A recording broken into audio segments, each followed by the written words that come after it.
Je me souviens d'un frère qui a essayé de rompre ses liens avec sa mère. Je lui ai demandé pourquoi. Il m'a répondu, chaque fois qu'elle vient à la maison, ma femme tombe malade. Il pensait que sa mère enviait sa femme, lui jetait le mauvais œil. Il m'a dit, mon frère, c'est ce que je ressens. Je lui ai répondu, écoute, c'est le diable qui joue avec toi, parce que tu manques de science religieuse. Il veut te manipuler. Je lui ai expliqué qu'en réalité, sa femme était déjà affectée auparavant, mais que c'est maintenant que cela se manifeste. Il m'a dit, c'est vrai, elle est affectée, car dès que la maman arrive ou qu'elle rencontre des gens vertueux, le problème surgit dès qu'ils partent. Le diable te plonge dans des obsessions pour te faire croire que c'est ta mère qui t'envie, ou qu'elle ne t'accepte pas, etc. C'est vraiment un malheur de tomber là-dedans. C'est pour cela que l'imam Al-Khattabi dit « Il y a deux types de mauvais œil, celui des humains et celui des djinns. Et l'œil des djinns est plus perçant que la pointe des lances, c'est-à-dire qu'il est considéré comme plus dangereux que celui des hommes. Bien sûr, les preuves sur le mauvais œil sont nombreuses dans le Coran et la Sunna. Allah le Très-Haut dit « Peu s'en faut que ceux qui méconnaissent ne te transpercent de leur regard ». L'imam As-Suyuti a mentionné que l'origine de ce verset prouve que le mauvais œil est une vérité. Te transperce signifie t'atteigne par le regard. Oui, il voulait ainsi l'entraver. C'est pourquoi certains demandent « Mon frère, pourquoi nous, les musulmans, sommes-nous toujours éprouvés par la sorcellerie, la possession et le mauvais œil, alors que les non-musulmans n'ont pas cela ?» Je réponds à cette question par 2 points. Le non-musulman subit aussi ce mal. Ce n'est pas qu'il en est épargné. Mais toi, tu es la cible numéro 1 du diable, parce que tu es un ennemi prioritaire. Même si tu es un pécheur ou que tu es égaré, tu restes un musulman, donc un ennemi pour le diable. Tu es donc sous surveillance constante. Quant à l'autre, le non-musulman, il est déjà perdu. S'ils sont touchés, c'est par affinité. Ils ne sont pas traités comme des ennemis, mais parce que leur mode de vie plaît aux démons. Le djinn, lorsqu'il s'attache à un humain, s'adapte à son ambiance. Il partage ses activités car ce milieu lui plaît. Grand péché, adultère, etc. Subhanallah, c'est ce qu'Allah a mentionné. Ô peuple de djinns, vous avez trop profité des humains. Et leurs alliés parmi les humains diront, Seigneur, nous avons joui les uns des autres. C'est pour cela qu'il est dit, partage avec eux leurs biens et leurs enfants.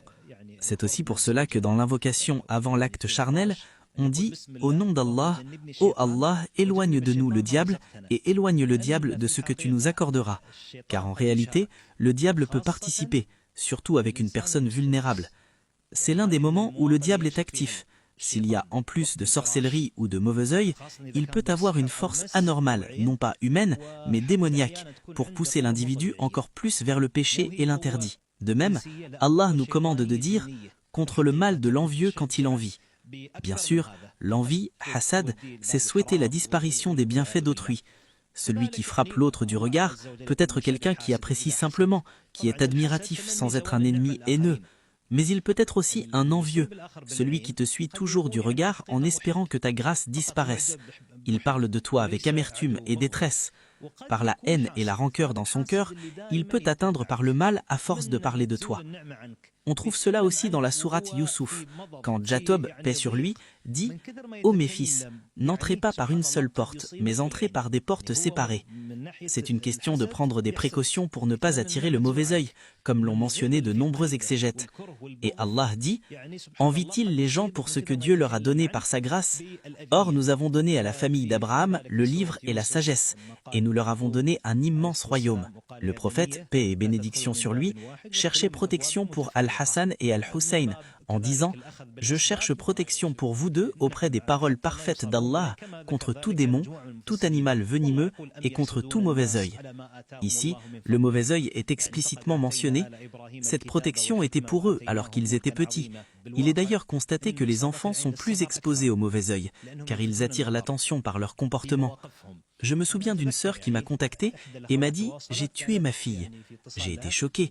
Je lui ai demandé comment. Elle a répondu « Je l'exposais tout le temps sur les réseaux sociaux. Je la filmais sans arrêt pour avoir des vues, des admirateurs et des abonnés. Elle disait que c'était des séquences spontanées, mais qui attiraient les regards. Elle ne se souciait pas du mauvais œil.